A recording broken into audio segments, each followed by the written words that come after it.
kenapa kita mengambil Jordi Cruyff juga? Memang kalau kita lihat kan Barcelona salah satu klub yang mempunyai filosofi bermain. Jumpa lagi Sobat Olahraga, semoga kalian selalu dalam keadaan sehat dan penuh semangat. Hari ini kita punya kabar terbaru seputar Timnas Indonesia yang sayang banget kalau dilewatkan. Berikut berita lengkapnya. Jordi Cruyff resmi jadi penasihat teknis Timnas Indonesia. Siapa yang akan jadi direktur teknik? Martin Paes sambut hangat Emil Audero di Timnas Indonesia. Persaingan sehat di bawah Mistar semakin ketat. Tapi sebelum kita masuk ke inti pembahasan, dukung dulu channel ini dengan menekan tombol subscribe. Dengan begitu, saya makin semangat menghadirkan berita-berita menarik untuk kalian. Pengumuman Jordi Cruyff sebagai Technical Advisor Timnas Indonesia membawa angin segar bagi skuad Garuda. Namun, di balik kabar gembira ini, muncul pertanyaan besar yang hingga kini belum terjawab. Siapa yang akan mengisi posisi Direktur Teknik Timnas Indonesia? Ketua Umum PSSI, Erick Thohir, dalam konferensi pers di Menara Dana Reksa pada Selasa, 25 Februari 2025, mengungkapkan bahwa Jordi Cruyff akan bertugas sebagai penasihat teknis. Namun, pos Direktur Teknik masih kosong. Saat ditanya oleh para jurnalis mengenai siapa yang akan mengisi posisi tersebut, Erick dengan tegas menjawab, "Ini kita lagi cari." Pernyataan ini mengindikasikan bahwa PSSI masih dalam tahap pencarian sosok yang tepat untuk peran krusial tersebut. Erick Thohir mengakui bahwa PSSI sebenarnya sudah memiliki beberapa kandidat potensial. Waktu itu ada beberapa figur yang kita pikir bisa masuk. Maksudnya dalam tahap negosiasi itu sudah mendekati, ujar Erick. Namun, ia juga menyadari bahwa memilih direktur teknik bukanlah perkara mudah. Sebagai Ketua Umum PSSI yang juga menjabat sebagai Menteri BUMN, Erick menyadari pentingnya berhati-hati dalam mengambil keputusan. Ia tak ingin terburu-buru mengumumkan nama besar yang ternyata tidak sesuai dengan kebutuhan tim. Jangan sampai ada hal-hal yang kontradiktif ketika kita mengumpulkan nama-nama besar tetapi kita belum siap. Lanjutnya, dengan pernyataan tersebut, jelas bahwa posisi Direktur Teknik Timnas Indonesia masih lowong. Jordi Cruyff pun dipastikan hanya akan menjalankan peran sebagai Technical Advisor. Lalu, apa sebenarnya tugas seorang Technical Advisor? Dan mengapa pos Direktur Teknik begitu penting bagi kemajuan Timnas Indonesia? Jordi Cruyff bukanlah sosok sembarangan di dunia sepak bola. Pria asal Belanda ini memiliki pengalaman segudang, baik sebagai pemain maupun dalam peran manajerial. Ia pernah menjabat sebagai Direktur Olahraga Barcelona pada periode 2022 hingga 2023, dan sebelumnya menempati posisi serupa di AEK Larnaca, klub asal Siprus, pada 2010 hingga 2012. Tidak hanya itu, Jordi juga memiliki pengalaman melatih tim-tim papan atas seperti Maccabi Tel Aviv, Chongqing Dangdailivan, Timnas Ekuador, dan Shenzhen FC.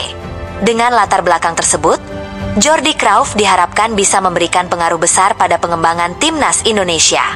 Erick Thohir menyebutkan bahwa Jordi akan membantu PSSI dalam mencari sosok yang tepat untuk mengisi posisi Direktur Teknik. Lebih dari itu, Jordi juga akan menjadi jembatan komunikasi antara PSSI dan tim kepelatihan di berbagai kelompok usia. Peran ini sangat penting untuk menciptakan kesinambungan strategi dan filosofi permainan dari tim usia muda hingga tim senior. Yang menarik, Jordi Cruyff diketahui sangat terbuka dengan semangat kolaborasi.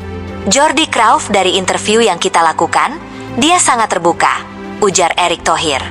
Sikap inilah yang membuat PSSI semakin yakin bahwa Jordi adalah sosok yang tepat untuk membantu Timnas Indonesia berkembang. Dengan pendekatan yang lebih timbal balik, diharapkan tidak ada lagi kesenjangan antara kelompok usia dalam hal taktik dan filosofi permainan. Namun, meski Jordi Cruyff sudah resmi bergabung sebagai Technical Advisor, teka-teki mengenai siapa yang akan menjadi Direktur Teknik Timnas Indonesia tetap menggantung. Posisi ini sangat penting karena perannya mencakup perencanaan jangka panjang, pengembangan bakat muda, serta perumusan filosofi sepak bola yang akan diterapkan oleh seluruh tim nasional, dari U16 hingga tim senior. Erick Thohir menyadari bahwa pemilihan Direktur Teknik tidak bisa sembarangan. Ia menginginkan figur yang tidak hanya memiliki kemampuan teknis, tetapi juga mampu bekerja sama dalam tim. Timnas Indonesia itu pekerjaan tim, bukan individual. Karena itu, Penting bagi saya untuk memperkerjakan figur yang terbuka dengan semangat kolaborasi, tegas Erik. Dengan pendekatan ini, diharapkan seluruh elemen timnas Indonesia bisa bekerja dalam satu visi yang sama. Pengalaman Jordi Cruyff sebagai direktur olahraga di Barcelona tentu menjadi nilai tambah. Di sana, ia belajar bagaimana mengelola klub dengan filosofi yang kuat dan konsisten dari level akademi hingga tim utama. Hal inilah yang ingin diterapkannya di timnas Indonesia. Dengan menjadi technical advisor, Jordi diharapkan bisa memberikan masukan berharga dalam menyusun struktur pengembangan pemain yang lebih terencana dan terukur. Dengan kombinasi pengalaman internasional yang dimiliki Jordi Cruyff dan komitmen PSSI untuk menemukan direktur teknik yang tepat, harapan untuk melihat timnas Indonesia tampil lebih kompetitif di pentas internasional semakin besar. Martin Paes sambut hangat Emil Audero di timnas Indonesia. Persaingan sehat di bawah Mistar semakin ketat. Kedatangan Emil Audero ke timnas Indonesia disambut dengan tangan terbuka oleh Martin Paes. Alih-alih merasa terancam, kiper utama skuad Garuda itu justru antusias dan siap berbagi pengalaman dengan calon pesaingnya tersebut. Sikap ini menunjukkan profesionalisme Paes sebagai pemain yang mengutamakan kepentingan tim di atas segalanya. Ketua Umum PSSI, Erick Thohir, mengungkapkan bahwa Paes tidak mempermasalahkan kehadiran Emil Audero yang tengah dalam proses naturalisasi untuk memperkuat timnas Indonesia. Meskipun Emil memiliki rekam jejak yang mentereng di Serie A Italia, Paes melihat kedatangannya sebagai kesempatan untuk menciptakan persaingan sehat yang bisa meningkatkan performa keduanya. Erick Thohir menjelaskan bahwa keputusan untuk menaturalisasi Emil Audero diambil untuk memperkuat sektor penjaga gawang timnas Indonesia yang dinilai masih perlu tambahan kualitas dan kedalaman skuad. Selain Emil, ada dua pemain keturunan lainnya yang juga sedang dalam proses naturalisasi, yaitu Dean James yang berposisi sebagai bek kiri dan Joey Plupesi di lini tengah. Langkah ini merupakan bagian dari strategi PSSI untuk membawa timnas Indonesia ke level yang lebih tinggi, terutama dalam menghadapi kompetisi internasional yang semakin ketat. Bagi Martin Paes, kedatangan Emil Audero bukanlah ancaman, melainkan tantangan yang bisa mendorongnya untuk terus berkembang. Kiper yang lahir di Belanda ini memahami bahwa persaingan yang sehat akan memberikan dampak positif, baik untuk dirinya maupun bagi tim secara keseluruhan. Oleh karena itu, ia menyambut kehadiran Emil dengan sikap positif dan siap bersaing secara fair. Emil Audero sendiri bukanlah nama sembarangan. Ia memiliki pengalaman panjang di Serie A Italia dan sempat bermain untuk klub-klub ternama seperti Sampdoria dan Juventus. Dengan pengalaman dan kualitas yang dimilikinya, kehadiran Emil diharapkan bisa membawa dampak positif bagi timnas Indonesia, terutama dalam hal mentalitas bertanding di level internasional. Erick Thohir meyakini bahwa persaingan sehat antara Paes dan Audero akan menciptakan atmosfer kompetitif yang positif di dalam tim. Ia menekankan bahwa PSSI tidak hanya mencari pemain berkualitas, tetapi juga sosok yang memiliki sikap profesional dan mampu bekerja sama dalam tim. Dalam hal ini, Martin Paes menunjukkan kelasnya sebagai kiper utama yang tidak egois dan siap menerima kehadiran Audero sebagai rekan sekaligus rival. Tidak hanya itu, kehadiran Emil Audero juga diharapkan bisa memberikan contoh yang baik bagi para kiper muda Indonesia. Dengan dua penjaga gawang berkualitas dalam skuad, para pemain muda bisa belajar banyak dari teknik, mentalitas, dan etos kerja yang ditunjukkan oleh Paes dan Audero. Ini menjadi investasi jangka panjang bagi timnas Indonesia dalam mencetak generasi penerus di posisi penjaga gawang.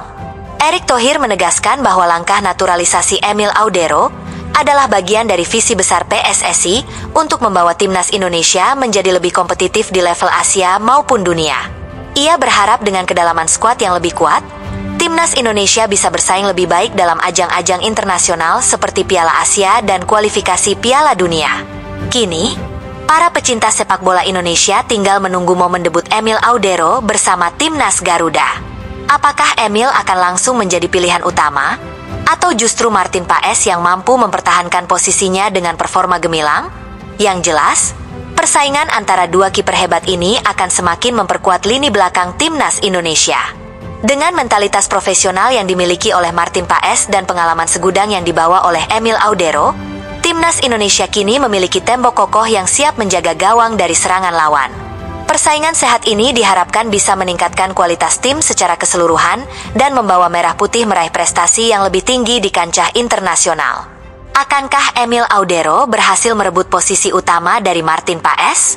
Ataukah Paes justru akan semakin bersinar dengan adanya persaingan ini? Semua akan terjawab di lapangan hijau dalam waktu dekat.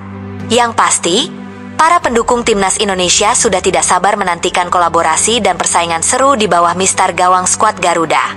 Nah, itulah pembahasan kita kali ini. Semoga bisa menambah wawasan dan memberikan informasi yang bermanfaat untuk kalian semua.